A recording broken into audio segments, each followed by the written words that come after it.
1894, Reverend Leon Sullivan used to have every 2 years the United States African Leadership Symposium.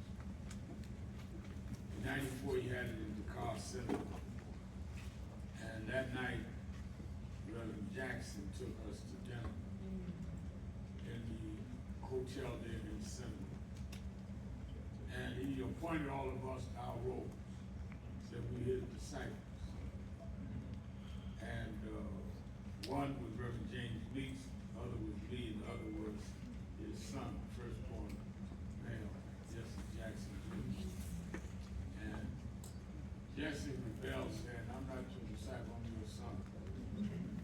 But he has in his disciple. And so and some of y'all think that's belittling you to be somebody's disciple. It's belittling if nobody wants you to be their disciple.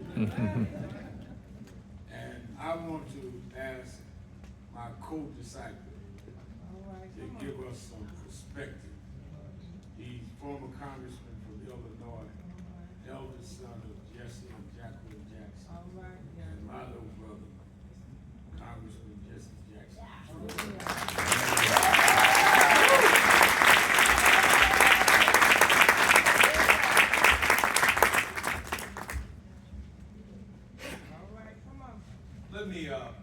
Let me first begin by giving honor and praise to God.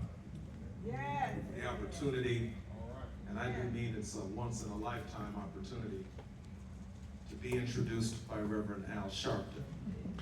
Never thought I'd live to see that day. I've never met a man with more magnanimity than Reverend Sharpton. He shares his platform, he shares the microphone, he shares his spirit. Please give Reverend Al Sharpton an extraordinary welcome.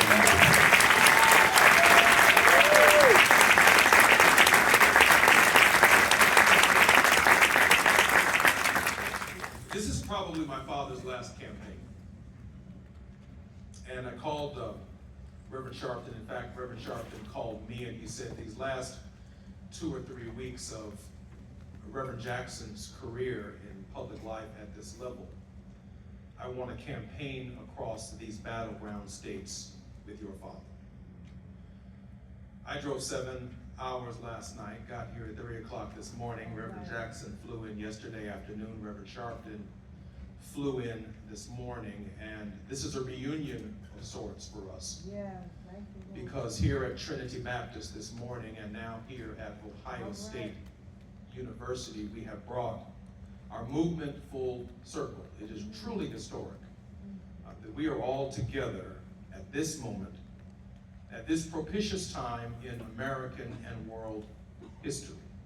Yes. I can't thank Brother Weiss and Brother Salam enough for their passion, their commitment, for what they've had to endure to change the course, the national dialogue, and to remind black men that this election is important to us. It is important to black women for obvious reasons. But beyond the blackness of this campaign, there is no such thing as a black or a white president. There is only the president of the United States. It is not a popularity contest. We know what happens when Al Gore gets the most votes and loses.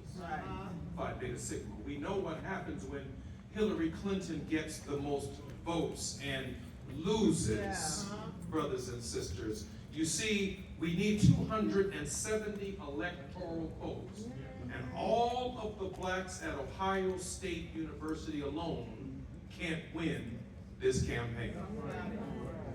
So when Reverend Al Sharpton asked me to come and give a few remarks on behalf of my dad, I thought about the context of the rope that we would do for the next 2 weeks, and I said, I'd like to take that to Ohio and to Pennsylvania. And Reverend Sharpton said, yes, let's do that. And he brought up the brilliant idea that maybe we should go to Gettysburg. And I said to Reverend Sharpton, why Gettysburg? And he said, because the campaign needs a reset. The reset is a new patriotism. a new patriotism that is inclusive of all of us and that excludes absolutely no one. Why Gettysburg? The battle took place in 1863 on July 1st through the 3rd, which means both sides were fighting to get to July 4th. For one side, liberty meant the ability to do with one's body and one's life what one chooses, to be free. For another side, it meant to do with other people's body what other people take a liberty to do with. And on that battlefield in Gettysburg, one side lost and one side won. In November of that year, Abraham Lincoln, with 50,000 dead or injured people on that battlefield, came to Gettysburg to redefine July 4th, 1776. On July 4th, 1776, only white male landowners could vote. White men in Ohio who did not own land could not vote. On July 4th, 1776, women could not vote. On July 4th, 1776, there was no LGBTQ in the Constitution. On July 4th, 1776, with the lofty ideals that all men are created equal, it excluded their wives.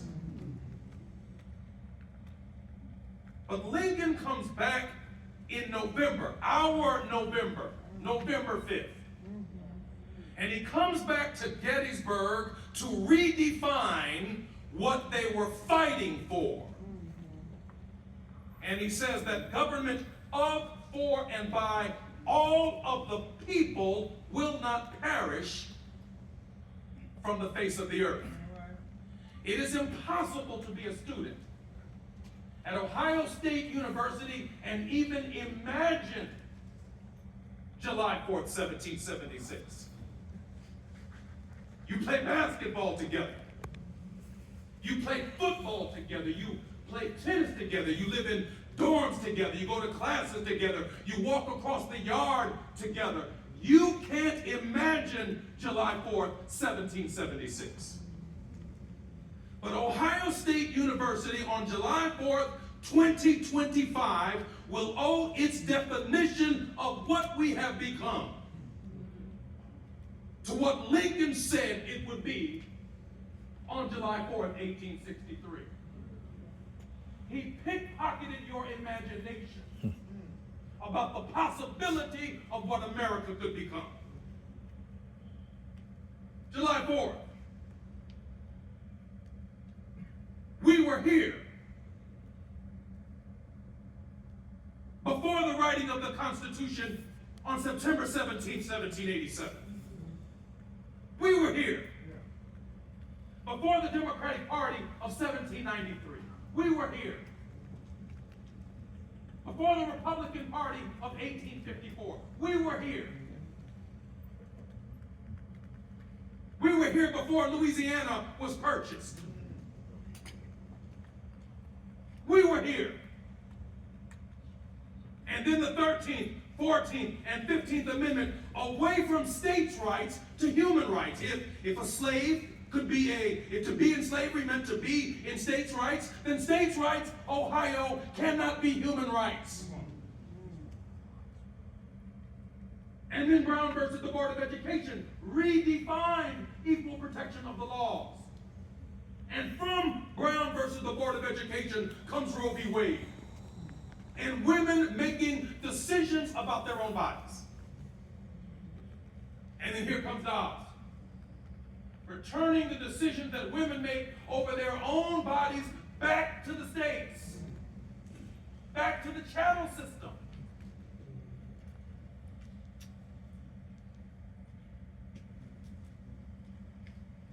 I'm after a new patriotism.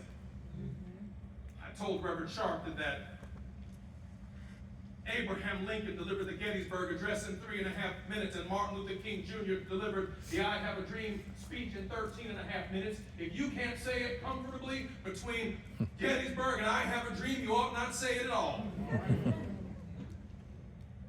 A new patriotism. On the ballot on November the 5th is whether or not we are going to extend second Reconstruction. The idea of blacks and whites and Asians attending Ohio State University together and learning from each other and prospering for each other and growing together, or whether or not, because some of us act like a coconut just fell out of a tree. As Reverend Sharpton said, are going to support the vision of one candidate who isn't offering anything.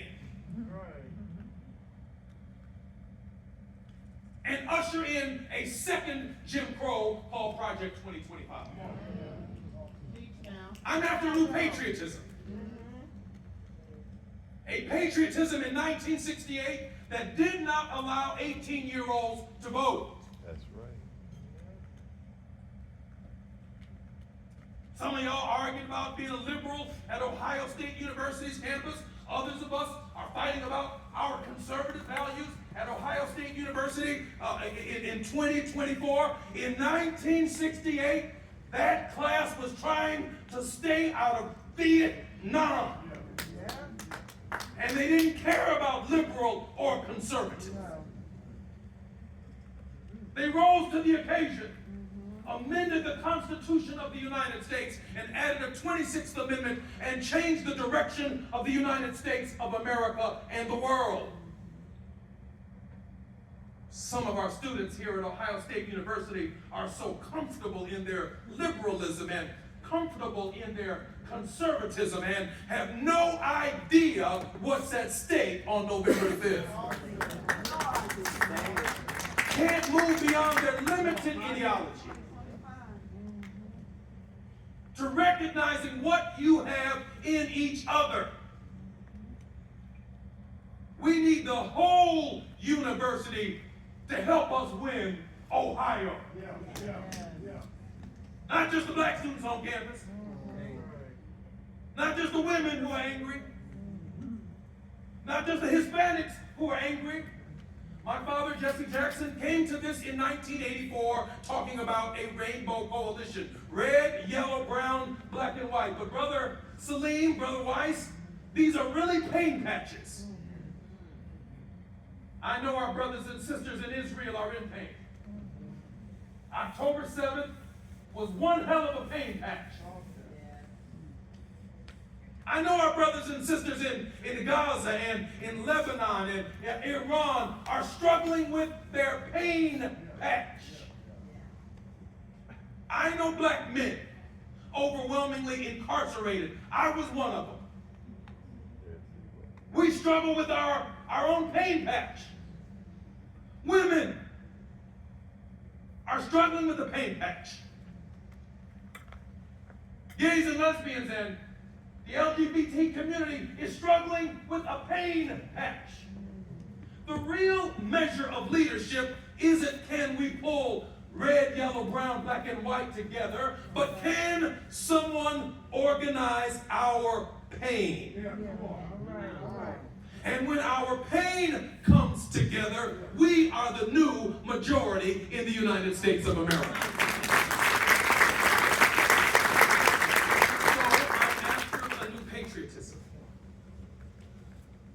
I want to sing my country 'tis of thee, sweet land of liberty.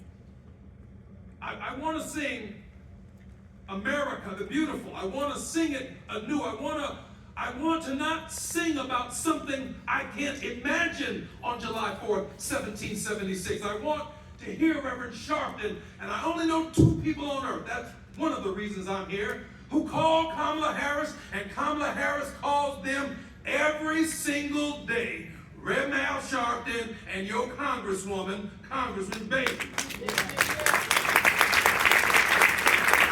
I want to close the campaign not just on us. I want to see if a candidate can organize our pain. I want to see if she can bring the pieces together and form a different kind of coalition of Brother King, that if we can put the pieces together again for just a few short weeks, pull together the red, the yellow, the brown, black, and the white, the pain of our existence, what we've experienced, not focus on him, don't even mention his name. He causes enough pain for us to organize pain. Come on now.